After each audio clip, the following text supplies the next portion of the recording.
경외함으로 피차 복종하라. 아멘. 할렐루야. 우리 서로 바라보시면서 인사하도록 하겠습니다. 사랑합니다. 축복합니다.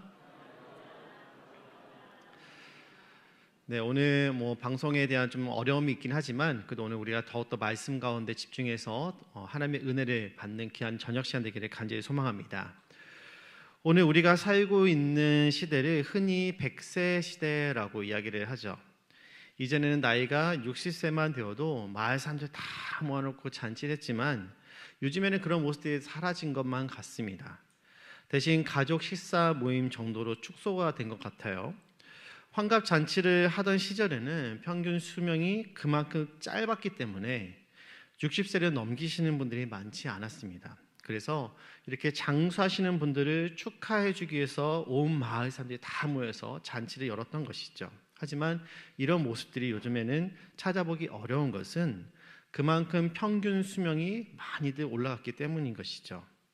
하지만 우리가 70 또는 80까지 산다고 해서 과연 그 인생이 길다고 느껴질까요? 매년 느끼는 것이지만 점점 시간이 빨리 흐르는 것만 같습니다. 여러분도 그렇지 않습니까? 엊그제 송구 영신 예배를 드렸던 것만 같은데 어느덧 3월이 됐고 벌써 3월이 중반에 달리고 있습니다.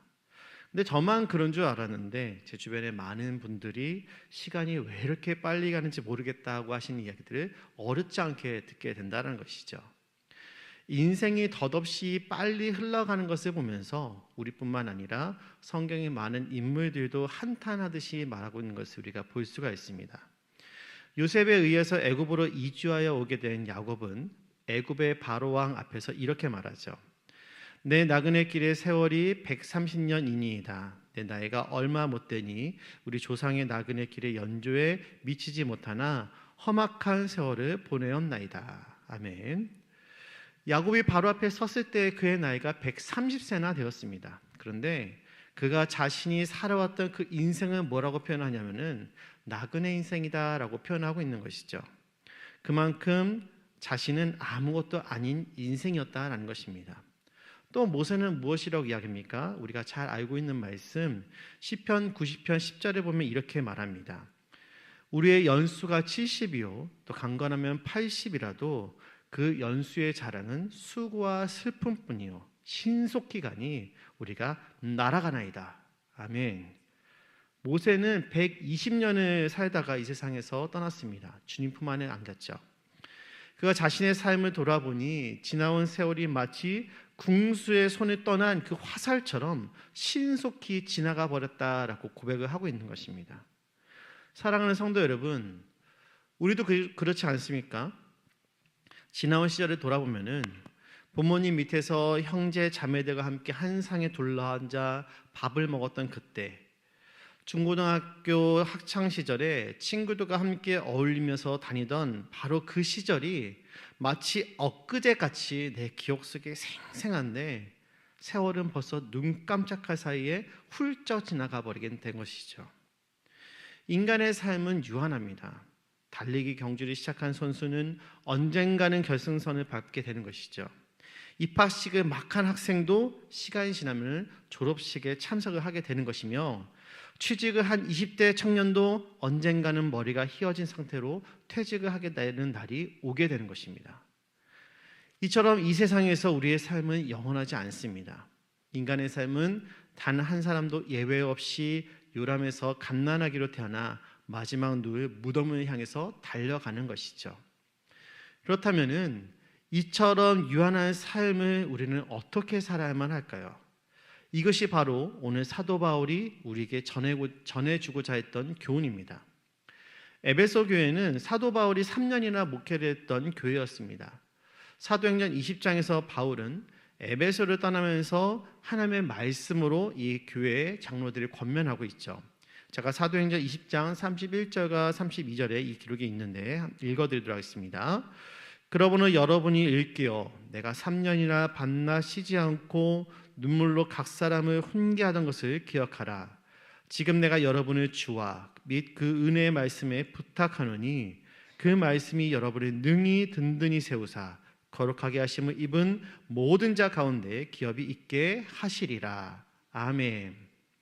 이것이 바로 바울이 에베소 교회의 장로들을 권면했던 말씀이었습니다. 오늘 우리가 읽은 이 본문은 그리스도인들은 어떤 생활을 해야 하는지를 알려주는 그런 말씀이죠. 믿는 자의 삶이란 마구잡이의 생활이 되어서는 안 된다라는 그런 말씀입니다. 무질서하고 혼란스러운 그 세상 속에서 그리스도인들은 그들과 똑같은 삶을 살아서는 안 된다라고 우리에게 권면하고 있는 것이죠. 사랑하는 성도 여러분, 성경은 그리스도인의 삶의 중심에 누가 있어야 한다고 이야기합니까? 바로 예수 그리스도가 우리의 중심이 되어야 한다라고 말하고 있습니다. 예수님께서 십자가에 달려 죽으시고 또 부활 승천하실 때 제자들에게 약속하신 것이 있었습니다. 바로 성령을 약속해 주셨죠. 그래서 이후 오순절날 제자들에게 이 성령이 임하게 되어서 제자들은 성령이 주시는 그 능력으로 복음을 증거하게 됩니다. 이후 이 성령은 모든 믿는 자들에게 공통적으로 임하게 되고 지금도 예수 그리스도를 구주로 믿는 모든 사람들은 이 성령을 선물로 받았음을 인지해야만 하는 것이죠. 그러한 이유 때문인지 교회에서 자주 사용이 되는 용어 중에 하나가 바로 성령 충만입니다. 성령 충만해야 한다고 이야기하고 오늘 본문 18절에 보면은 사도 바울도 에베소 교회 성도들에게 오직 성령의 충만함을 받아라라고 권면하고 있는 것을 우리가 볼 수 있는 것이죠. 그렇다면 여러분들은 성령 충만이 무엇이라고 생각을 하십니까? 방언을 말하면 성령 충만한 것일까요? 매일 한 시 한 시 쉬지 않고 뜨겁게 기도하면은 그 사람은 성령 충만한 것일까요? 모든 예배에 빠지지 않고 참석하는 자라면 그 사람은 성령 충만한 사람인가요? 오순절날 예수님의 말씀대로 모여있던 제자들은 마침내 약속하신 그 성령이 임하게 되었습니다. 성령이 임했을 때의 모습을 성경은 다음과 같이 묘사합니다. 사도행전 2장 2절부터 4절까지 말씀 제가 읽어드리겠습니다. 호련히 하늘로부터 급하고 강한 바람 같은 소리가 있어 그들이 앉은 온 집에 가득하며 마치 불의 혀처럼 갈라지는 것들이 그들에게 보여 각 사람 위에 하나씩 임하여 있더니 그들이 다 성령의 충만함을 받고 성령이 말하게 하심에 따라 다른 언어들로 말하기를 시작하니라. 아멘. 성경이 말하는 이런 모습이 여러분 일반적인 모습입니까? 주변에서 우리가 쉽게 접할 수 있는 모습일까요? 그렇지는 않습니다. 그렇기 때문에 오순절을 지키기 위해서 전국 각지에서 예루살렘으로 모여든 많은 사람들은 제자들의 이러한 모습을 보면서 놀라지 않을 수가 없었던 것이죠. 처음 보는 모습이었기 때문에 어떤 사람들은 놀라는가 하면 또 어떤 사람들은 이들이 술 취했다라고 하면서 조롱하기도 했습니다. 그렇다면 여러분들이 생각하는 그 성령 충만한 모습은 과연 어떤 모습입니까? 이 시간에는 성령 충만한 모습이 어떤 모습인지 또 성령 충만한 자들에게서 나타나야 하는 모습은 어떠한 것인지에 대해서 함께 크게 두 가지로 나누며 우리 안에 이 성령 충만함을 사모하는 시간 될 수 있기를 간절히 소원합니다. 먼저 성경은 성령의 충만한 사람의 모습으로 지혜로운 사람을 이야기합니다. 우리 화면 보고서 같이 한번 읽어보도록 하겠습니다. 같이 봅니다. 시작. 지혜로운 삶을 나타낸다. 아멘. 15절 말씀 같이 보겠습니다. 시작.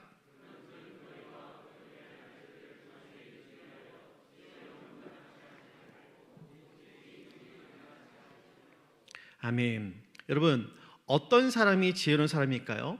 성경은 하나님의 말씀을 듣고 순종하며 사는 사람이 바로 지혜로운 사람이다라고 이야기합니다. 그래서 무슨 일을 하든지 이것이 하나님의 말씀에 옳은지 또는 그른지 판단하면서 행동하게 되는 사람들을 일컫는 것이죠. 반대로 어리석은 사람은 본능대로 살아갑니다. 감정에 따라서 사는 것이죠. 욕망에 이끌며 살며 충동적으로 살아갑니다.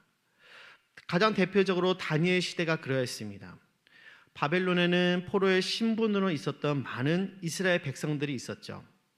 그중 왕의 선택을 받아 왕궁에서 키워지게 된 귀족들과 왕족들이 있었습니다. 그리고 이들은 왕의 특별식을 받게 됩니다. 이때 두 가지 부류의 사람들이 나타나게 되죠. 왕의 특별식을 받아들인 부류와 그것을 거절한 부류입니다. 그 기준이 무엇이었습니까? 바로 하나님의 말씀이었습니다. 왕의 특별식이란 우상에게 올려진 그 제사 음식을 이야기합니다. 하나님의 말씀을 잘 알았던 다니엘과 그 친구들은 이것이 옳은 것이 아니라는 것을 깨달았던 것이죠. 바로 하나님께서 기뻐하시는 일이 아니라는 것을 알았던 것입니다. 그래서 비록 자신들의 선택으로 안 좋은 결과를 낳을지라도, 자신들이 이를 통해서 피해를 보게 될지라도 하나님께서 기뻐하시는 일을 자신들을 하겠다라고 결단했던 것이죠. 그 결과가 무엇입니까? 하나님께서 이들을 들어서 사용하셨고 다니엘에게는 더 큰 지혜와 또 꿈을 해석하는 은사를 허락하신 것입니다. 지혜롭게 살기 위해서는 그리스도에 대한 지식을 가져야만 하는 것이죠. 성경 강의를 진행하다 보면은 참여하셨던 성도들부터 가장 두드러지게 나타나는 모습은 바로 이 성경을 가까이 하게 되었다라는 것입니다. 그동안 멀리했던, 그동안 잊고 있었던 그 성경을 강의를 통해서 더 가까이 하게 되고, 스스로 성경을 읽고 또 그 성경을 묵상하면서 점점 하나님과 더욱더 가까이 되게 되는 것이죠. 이런 과정이 쌓이고 쌓이다 보면은 바로 하나님에 대한 지식이 더욱 많아지게 되는 것입니다. 저는 집에 새로운 가전제품을 사게 되면은 가장 먼저 하는 일이 있습니다. 무엇이냐면은 그 가전제품의 설명서를 좀 꼼꼼히 보는 편입니다. 그러면은 새로 산 이 가전제품에 대한 전반적인 지식들을 알게 되죠. 하지만 설명서를 꼼꼼히 읽는다고 해서 모든 것을 다 해결할 수 있는 것은 아닙니다. 왜냐하면은 잘 사용하다가도 제품에 문제가 생기는 경우들이 있기 때문인 것이죠. 그럴 때는 어떻게 합니까? 제가 그것을 고치기보다는 이 제품을 잘 만든 회사에 전화를 걸게 되는 것이죠. 그러면은 이 사람들이 제품의 문제들을 파악하고 곧바로 해결책을 말해주거나 직접 고쳐주기도 합니다. 여러분, 회사가 이렇게 할 수 있는 이유가 무엇입니까? 바로 제품을 직접 디자인하고 만들었기 때문에, 이 제품에 대해서 가장 잘 아는 사람들이기 때문인 것이죠. 마찬가지로 우리도 하나님에 의해서 지음을 받은 피조물들입니다. 그렇기 때문에 우리 자신에 대해서 잘 알기 위해서는 창조주 하나님을 알 때 더 온전히 알 수가 있는 것이죠. 우리 안에 그러므로 그리스도에 대한 지식이 많아질수록 우리는 더욱 지혜로워질 수가 있는 것입니다. 그러므로 말씀을 묵상하시고 그것을 내 생활에 적용할 수 있는 우리 귀한 성도 여러분들의 삶이 되기를 간절히 원합니다. 삶 속에 적용하기 위해서는 결단이 필요하죠. 말씀에 어긋난 것들은 단호하게 행동할 수가 있어야만 합니다. 진리가 아닌 것들은 과감하게 끊어내는 용기와 믿음도 있어야만 하는 것입니다. 그래서 지혜 있는 자는 삶의 우선순위를 새롭게 세우는 자들입니다. 삶의 우선순위를 잘 세우기 위해서는 바로 중요한 것과 또 덜 중요한 것, 급한 것과 급하지 않은 것들을 잘 분류할 수 있는 그런 기준이 있어야만 하는 것이죠. 제가 청년 시절에 읽어서 계속해서 저에게 선한 영향력을 주고 있는 책 중에 소중한 것을 먼저 하라라는 책이 있습니다. 이 책을 보면은 계속해서 이야기하는 것이 바로 삶에 있어서 소중한 것, 가치 있는 것, 중심이 되는 것, 핵심이 되는 것들을 가장 먼저 하라라고 이야기하고 있는 것이죠. 여러분들에게 있어서 소중한 것, 가치 있는 것, 중심이 되는 것, 또 핵심이 되는 것은 무엇입니까? 다양한 것들이 있을 수 있겠지만 그것들보다, 그 모든 것보다 바로 그리스도인에게 있어서는 하나님의 말씀을 묵상하는 것, 그 말씀을 가까이 하는 것이 그 어떠한 것보다도 소중하고 가치 있는 것인 줄로 믿으시기를 바랍니다. 우리가 살 수 있는 세월은 그리 많지 않습니다. 이 말의 아테네 원어를 잘 살펴서 보면은 모든 주어진 기회를 선용하라라는 뜻을 갖고 있습니다. 누구나 하루 24시간에 살아가죠. 이 시간은 그리스도인이든 비그리스도인이든 모두 동일하게 주어집니다.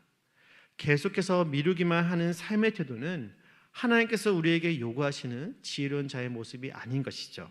그러므로 오늘 집에 돌아가셔서 여러분들의 자신의 삶을 한번 돌아보시기 바랍니다. 나에게 있어서 정말로 소중하고 가치 있으며 내 삶의 중심이 되는 것은 무엇인가? 그래서 요즘같이 모든 것이 빠르게 흘러가는 이러한 인스턴트 시대 속에서 여러분은 하나님의 때를 정확하게 분별하고 그분 안에서 의미 있는 시간을 사용할 수 있는 그런 귀한 성도 여러분들의 삶이 되기를 간절히 소원합니다. 두 번째로 성령 충만한 자들에게서 나타날 수 있는 것은 바로 관계 회복이 일어난다는 것입니다. 우리 화면 보고 같이 읽어보겠습니다. 시작. 관계 회복이 일어난다. 우리 19절과 20절 말씀 같이 봅니다. 시작. 시와 찬송가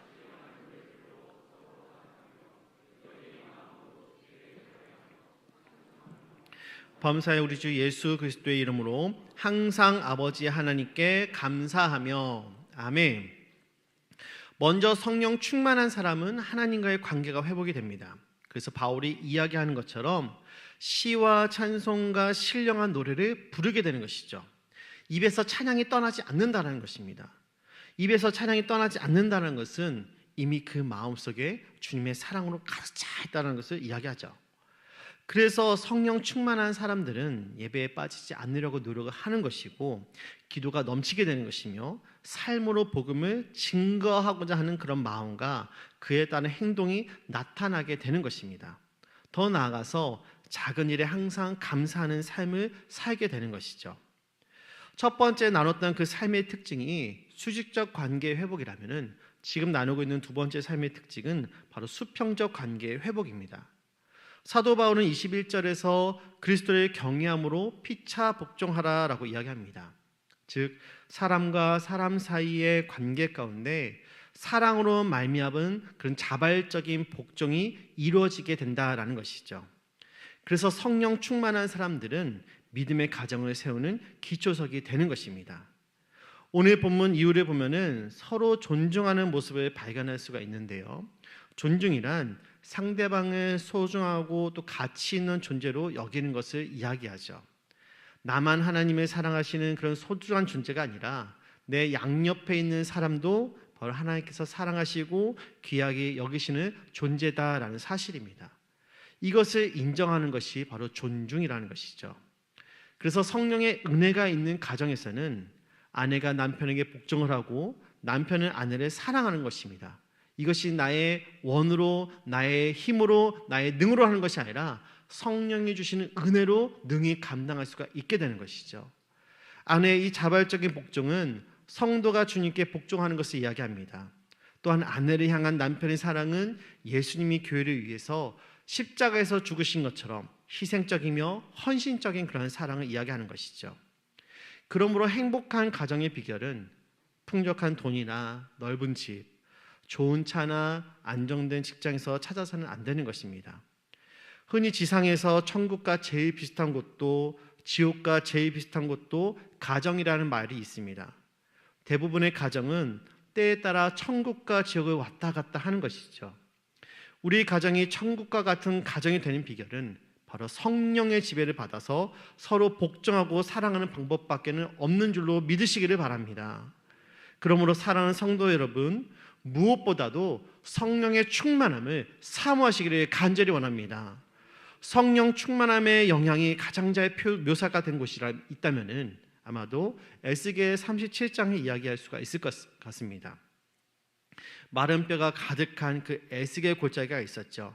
아주 바짝 마른 뼈들이었습니다. 그러나 도저히 소망이 없는 그 골짜기의 마른 뼈들에게 무엇이 들어갔을 때 크고 강한 군대로 변하게 됩니까? 바로 성령이 들어갔을 때 이러한 일들이 가능하게 되었던 것입니다. 마찬가지로 성령의 생기가 감으로 메마른 우리의 심령에 세워지게 되면 우리 안에 예수 그리스도를 닮은 형상의 그 모습들이 나타나게 되는 것이고 그 모습을 통해 여러분들의 그 가정과 교회와 이 지역과 이 나라가 변하게 될 줄 믿습니다. 그러므로 사랑하는 성도 여러분, 우리 안에 충만해야 할 한 가지가 있다면 그것은 무엇입니까? 바로 성령인 줄로 믿으시기를 바랍니다. 혹시 여러분들의 삶 가운데, 요즘 여러분들의 삶 가운데 감사가 사라지고 또 기쁨이 없고 교회로 오면 세상 걱정에 하나님께 집중하지 못하고 있지는 않습니까? 영혼의 냉랭함과 차가움이 여러분들에게 있지는 않습니까? 성령의 사람은 말입니다. 따뜻합니다. 말도 따뜻하고 행동도 따뜻해서 만나는 사람들 하여금 자연스럽게 편안함을 느낄 수 있도록 해주시는 것이죠. 그러므로 말씀을 알긴 하지만 순종하지 못한다면 우리는 그 성령의 능력을 공급을 받아야 될 줄 믿습니다. 주의 순결한 진리의 영이 우리의 심령과 공동체를 뒤엎기를 위해서 간절히 기도할 수 있기를 원합니다.